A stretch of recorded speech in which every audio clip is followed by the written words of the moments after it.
दोस्तों जय हिंद। मैं मुकेश कुमार और इस चैनल में एक बार फिर से आपका स्वागत करता हूं।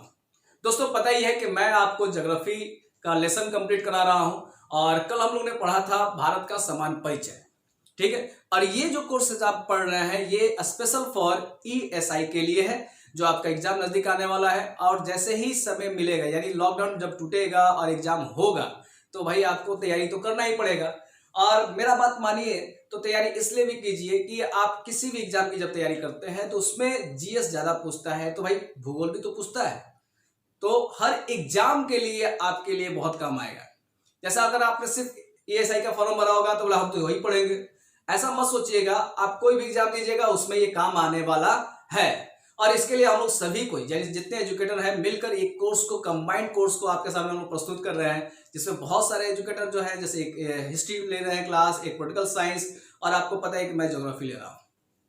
ठीक है, तो मैंने कल आपको पढ़ाया था भारत के भूगोल से भारत का समान परिचय, पहला लेसन था। आज दूसरा लेसन देखते हैं। तो कल जैसे कहा था मैंने कि भाई पहले भारत की लंबाई, चौड़ाई, क्षेत्रफल, ये वो सीमा उमा सब लोग देख लेंगे, और हम लोगों ने कल देखा। अब आज बात करेंगे उसका स्थिति अक्षांशीय विस्तार। अब ये मैंने कल कहा था कि आपको इसको बाद में बात करेंगे, लेकिन अब ये बात करना जरूरी है, क्योंकि यहां से बहुत सारे क्वेश्चन निकलकर आपके एग्जाम के लिए आते हैं। तो पहले समझते हैं। देखिए यहां पे पृथ्वी बनाया है मैंने, और पहले अक्षांश और देशांतर के बारे में जानना जरूरी है। तो ये पृथ्वी देख रहे हैं आप, इसके दो ध्रुव हैं, एक ऊपर में उत्तरी ध्रुव और नीचे में दक्षिणी ध्रुव। ठीक, अब यहां है आपका उत्तरी अमेरिका, यहां है दक्षिण अमेरिका, ये वाला है अफ्रीका, और ये वाला है यूरोप। और इस साइड यानी एक यहाँ पे यूराल पर्वत है, तो यूराल पर्वत यूरोप और एशिया को बांटता है। तो ये है यूरोप और ये है एशिया, और नीचे जो देख रहे हैं ये ऑस्ट्रेलिया। अब इतनी दूरी है महादेशों के बीच में, तो इसको वैज्ञानिकों ने इसको मापने के लिए, या तापमान को दर्शाने के लिए, या स्थिति को दर्शाने के लिए, समय मतलब समय का अंतराल के लिए इन्होंने दो रेखा बनाया। एक का नाम रखा अक्षांश, दूसरे का नाम रखा देशांतर। अब अक्षांश मतलब ऐसे समानांतर, और देशांतर मतलब लंबवत। अगर अक्षांश से हमको पता चलता है कि कहां पे तापमान अधिक है, कहां पे तापमान कम है, और देशांतर से हमें समय का अंतराल पता चलता है, समय का अंतर पता चलता है। और इत्तेफाक की बात है, ये सब काल्पनिक रेखा है, आपको समझ में नहीं आएगा। यानी रेखा तो खींचा हुआ है लेकिन दिखता नहीं है, काल्पनिक है। तो देखिए यहां पर कल जैसे हमने बात किया था कि एक 0 डिग्री का रेखा है, जो बड़े में है, सबसे बड़ा यही रेखा है। इसे हम लोग विषुवत रेखा कहते हैं, यानी विषुवत अक्षांश। पहले अक्षांश के बारे में देखेंगे, इसको विषुवत रेखा कहते हैं। अब विषुवत रेखा के ऊपर वाले भाग को उत्तरी गोलार्ध और नीचे वाला भाग को दक्षिणी गोलार्ध कहते हैं।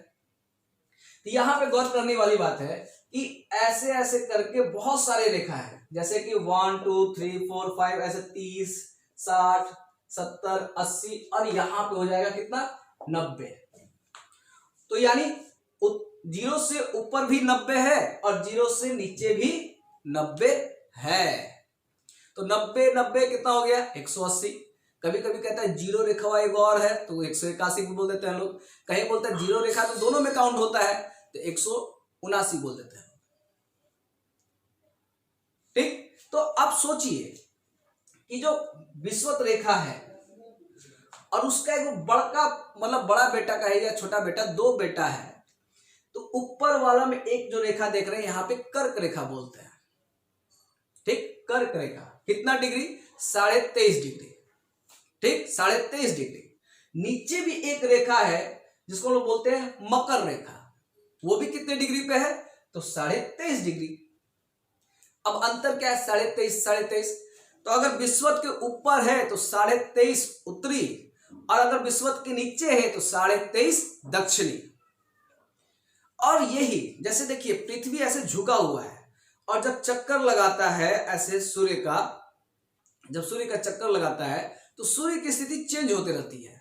यानी कभी विषुवत रेखा पे होता है, फिर कर्क रेखा पे, फिर उसके बाद धीरे धीरे मकर रेखा पर। वो मकर रेखा से नीचे नहीं जाएगा और कर्क रेखा से ऊपर नहीं जाता है। यानी सालों भर विषुवत रेखा, कर्क रेखा और मकर रेखा इसी बीच में घूमते रहता है। अच्छा, सोचने वाली बात है, जैसे हमारे यहाँ गर्मी जून होता है और गर्मी ज्यादा होता है। जब गर्मी ज्यादा होगा तो आप समझ सकते हैं कि भाई सूर्य की स्थिति कहाँ होगी, तो जस्ट लगभग भारत के ऊपर में होता होगा, यानी कर्क रेखा पे। अब जब सूर्य भगवान इतनी दूरी पे है, मान लीजिए ये आदमी है और यहाँ पे सूर्य भगवान है, तो सोचिए दूरी कितना कम तय करना पड़ रहा है। और जब दूरी कम तय करना पड़ता है तो गर्मी ज्यादा होता है, ठीक। और अगर सूर्य भगवान यहाँ पे है और सूर्य की रोशनी तिरछी पहुंच रही है, तो सूर्य की रोशनी को दूरी ज्यादा तय करना पड़ रहा है, यानी यहाँ पे क्या रहता है, ठंडा रहता है। तो जून के महीने में सूर्य भगवान जो होते हैं वो कर्क रेखा पे होते हैं, इसलिए गर्मी ज्यादा पड़ता है। और दिसंबर के महीने में आपको ठंडा इसलिए पड़ता है कि सूर्य की स्थिति मकर रेखा पे होती है, इसलिए आपको ठंडा पड़ता है। अब इत्तेफाक की बात है कि यहाँ 23.5 देख रहे हैं और यहाँ पे ध्रुव पे 90 डिग्री देख रहे हैं और यही तक आता है। तो सोचिए सूर्य की रोशनी कितनी तिरछी पड़ेगी। जब बहुत ज्यादा तिरछी पड़ेगी तो वहां पे ठंडा रहेगा, इसीलिए दोनों ध्रुव पे बहुत ज्यादा ठंडा रहता है, दोनों ध्रुव पे। और ये भी इत्तेफाक की बात है, हमारे यहाँ तो भैया हमेशा सुबह रात सब होते रहता है, लेकिन ध्रुवों पे 6 महीना दिन होता है और 6 महीना रात होता है। जैसे कि अगर मान लेते हैं कि अगर मकर रेखा पे सूर्य होता है तो दक्षिणी ध्रुव पे 6 महीना दिन होगा। अगर यहाँ पे है, अभी यहीं पे है देखिए, तो दक्षिणी ध्रुव पे 6 महीना दिन होता है क्योंकि एकदम पास में है, लेकिन उत्तरी ध्रुव पर 6 महीना रात होगा। अगर वही स्थिति कर्क रेखा पे हो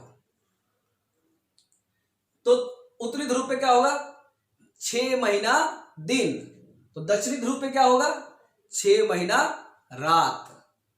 इस तरह का स्थिति होता है। तो यानी अगर आदमी 80 अक्षांश पे है, दक्षिणी ध्रुव पे कह देते हैं 80 अक्षांश पे है, तो इससे हमको क्या पता चलता है। अगर आप सोचिए, अरे यार अगर वो 80 अक्षांश पे है तो वहां पे क्या पड़ता होगा, ठंडा बहुत ज्यादा पड़ता होगा। और अगर 0 कोई अक्षांश पे है तो सूर्य भगवान तो मकर कर्क तक ऐसे करते रहते हैं, तो भाई वहां गर्मी ज्यादा पड़ता है। यानी अक्षांशों से हमें ये क्लियर हो जाता है कि किस स्थान पे ठंडा ज्यादा है और किस स्थान पे गर्म ज्यादा है और कब कब क्या क्या होगा, ठीक। और इनकी बीच की दूरी, अक्षांशों की बीच की दूरी कितनी है, 111 किलोमीटर। अब देखते हैं देशांतर को, ठीक। तो भाई देशांतर जो है, मतलब पृथ्वी ऐसे है तो बीच में से एक रेखा जाएगा जो पृथ्वी को 2 भागों में बांटेगा, एक पूरब और एक पश्चिम। यहां पे देखिए, इसको इधर करेंगे पूरब और इधर पश्चिम। और ये जो देशांतर है 0 डिग्री, यहां प्रधान देशांतर मैंने लिखा हुआ है, ये इंग्लैंड के ग्रीनविच वेधशाला से गुजरता है और इसे हम लोग GMT भी कहते हैं। अब क्या कहता है कि पृथ्वी पर बहुत सारे काल्पनिक रेखाएं देशांतर के रूप में, जैसे देखिए ऐसे ऐसे ऐसे ऐसे करेंगे तो इधर एकक करते करते कितना हो जाएगा, 180, और इधर भी ऐसे ऐसे ऐसे करेंगे तो इधर भी हो जाएगा 180, ठीक। 180 180 कितना हो गया, 360। अब कहता है कि भाई इनकी भी बीच की दूरी कितनी होती है, 2 देशांतर के बीच की दूरी, तो वो 111 ही होता है। यानी 2 अक्षांशों के बीच की दूरी भी 111 और 2 देशांतर के बीच की दूरी 111, ठीक है। और एक चीज और भी है, अगर देशांतर की बीच की दूरी विषुवत रेखा पे पूछते हैं कि विषुवत रेखा पे कितना होता होगा, तो वो चेंज हो जाता है। वो कितना होता है, 111.32 किलोमीटर, ठीक, विषुवत रेखा पे।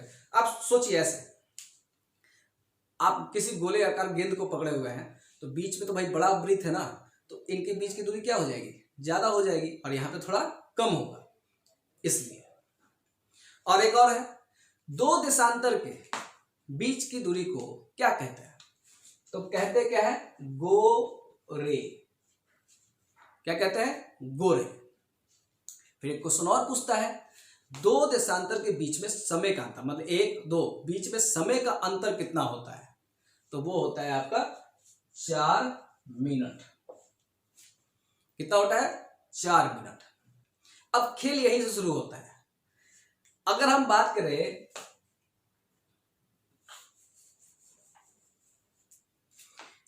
करें कि भाई एक देशांतर में 4 मिनट का अंतर होता है, तो 15 देशांतर में कितने मिनट का अंतर होगा? तो भाई 4 से गुणा कर लीजिए, इससे कितना हो जाएगा? 60। 60 मतलब 1 घंटा।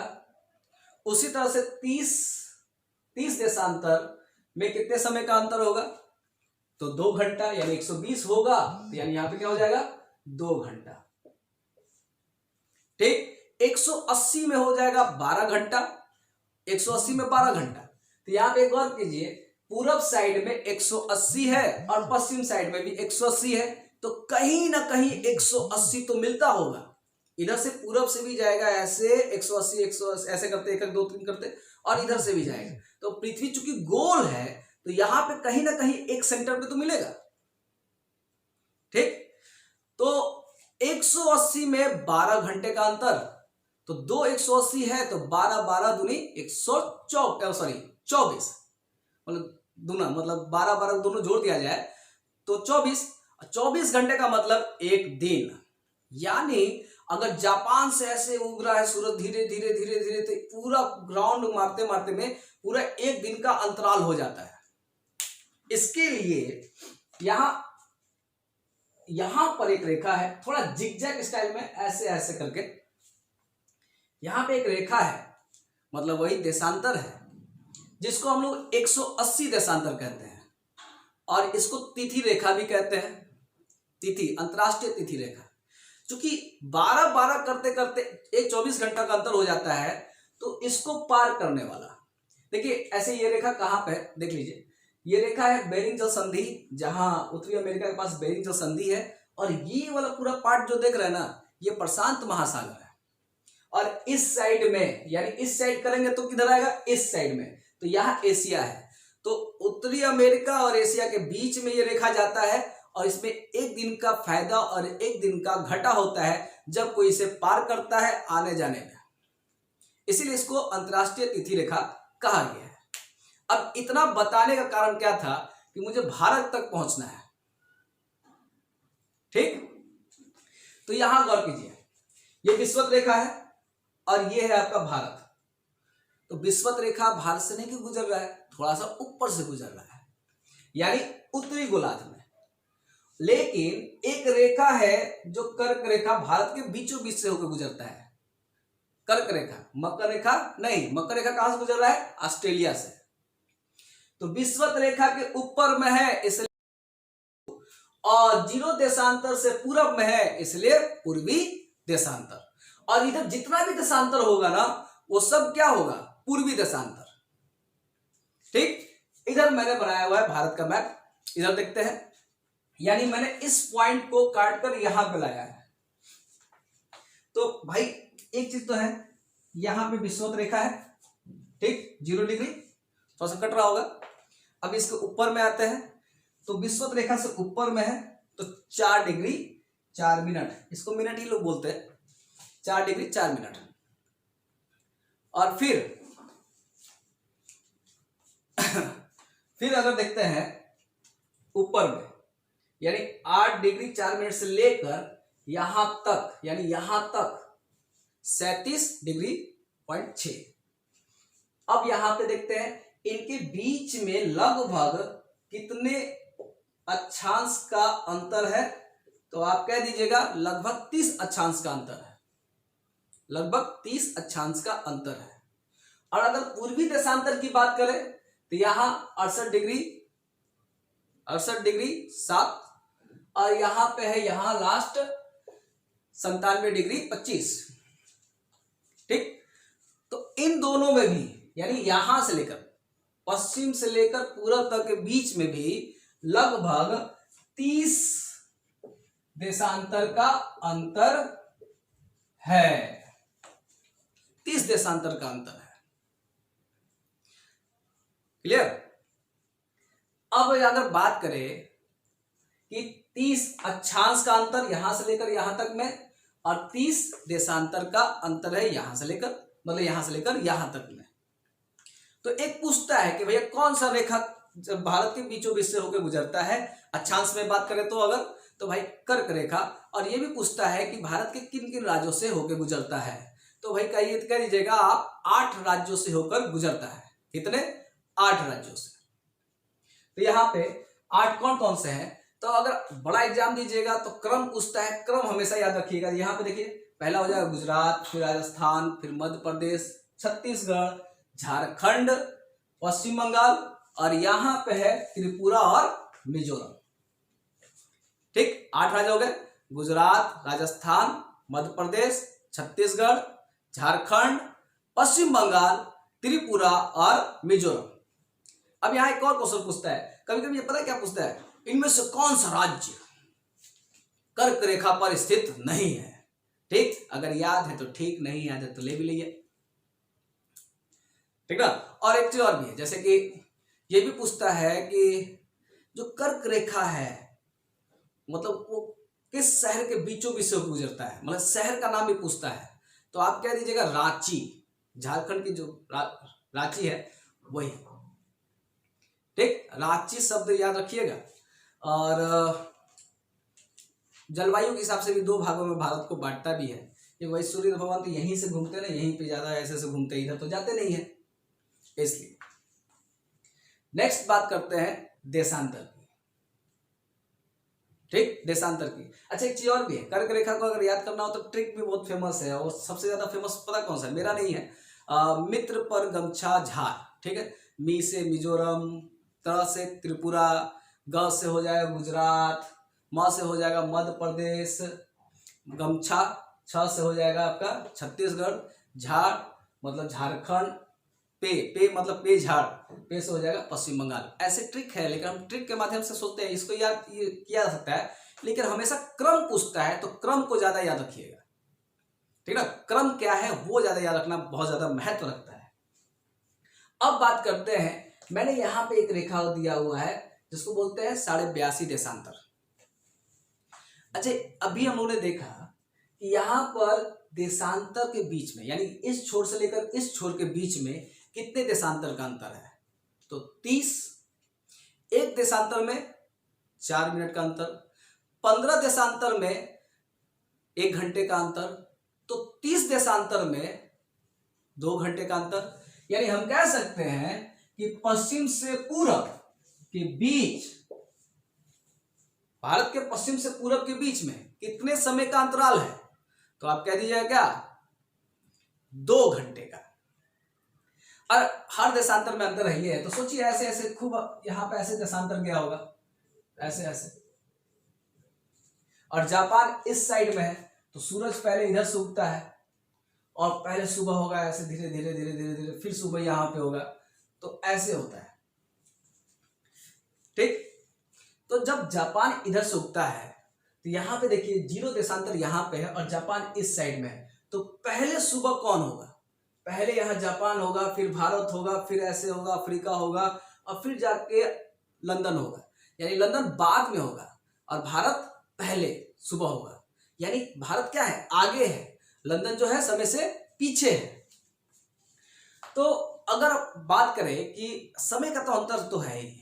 अब किसी को क्लास करवाना है, हम बिहार से क्लास ले रहे हैं और आप ले रहे हैं असम से क्लास कर रहे हैं, तो हम बोले 6 बजे क्लास चलता है और 6 बजे आप आ जाइए। तो आप अपने घड़ी पे देखिएगा तो आपका 6 बजे कुछ अलग होगा और मैं दूसरे देशांतर पे हूँ तो मेरा 6 बजे अलग होगा। तो हम हमेशा टाइम से पहले बाद में आएंगे। आप कहिए सर जी अइबे नहीं किए, टाइम तो हो चुका है।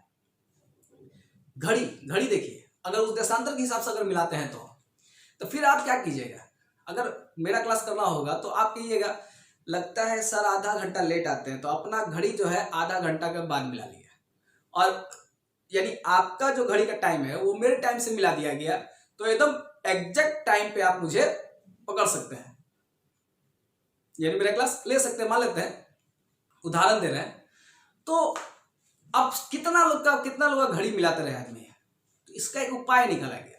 उपाय यही निकाला गया कि बीच में, यानी दोनों के बीच में एक देशांतर को मान लिया गया, 82.5 देशांतर को।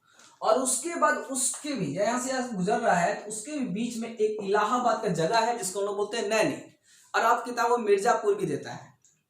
अब जो नैनी का टाइम है, ठीक, तो पहले तो 82.5 को मानक देशांतर मान लिया गया, भारत का एकदम मानक देशांतर है, और नैनी के टाइम को पूरे भारत का टाइम मिला दिया गया।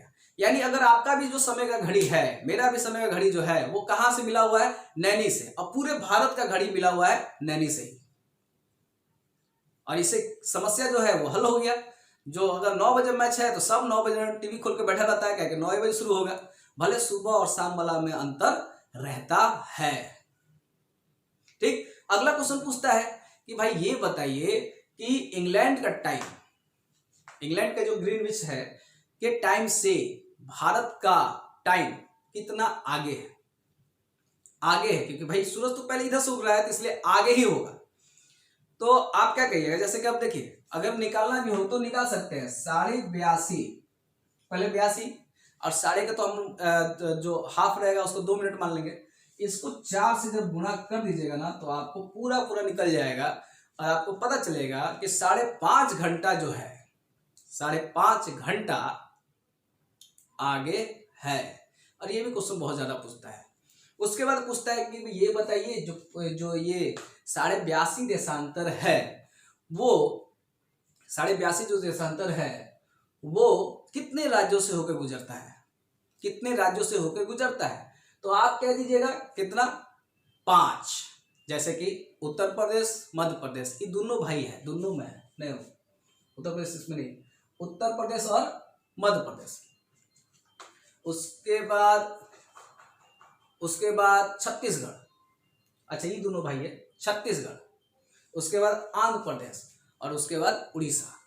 तो यहाँ पे अगर याद करना होगा तो बस ऐसे कर सकते हैं, आ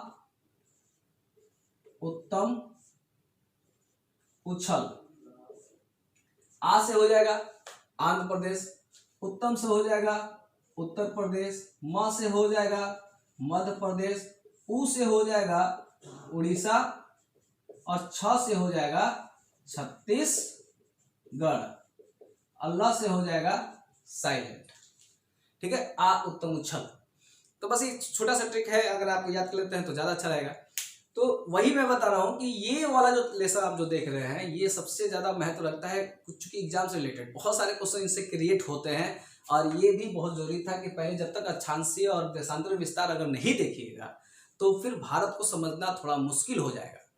तो इसीलिए कल हमने एक छोटा सा परिचय दिया था भारत का, आज ये अक्षांशीय विस्तार हो चुका है, और उसके बाद धीरे धीरे एकदम हम लोग भौतिक संरचना के बारे में देखेंगे, फिर उसके बाद झील, दर्रा, नदी, मैदान, बहुत सारे हैं, मिट्टी। तो ये एक टॉपिक बाय टॉपिक हम लोग लेके चलेंगे, जैसे आपका एग्जाम निकालना बहुत ही आसान हो जाएगा।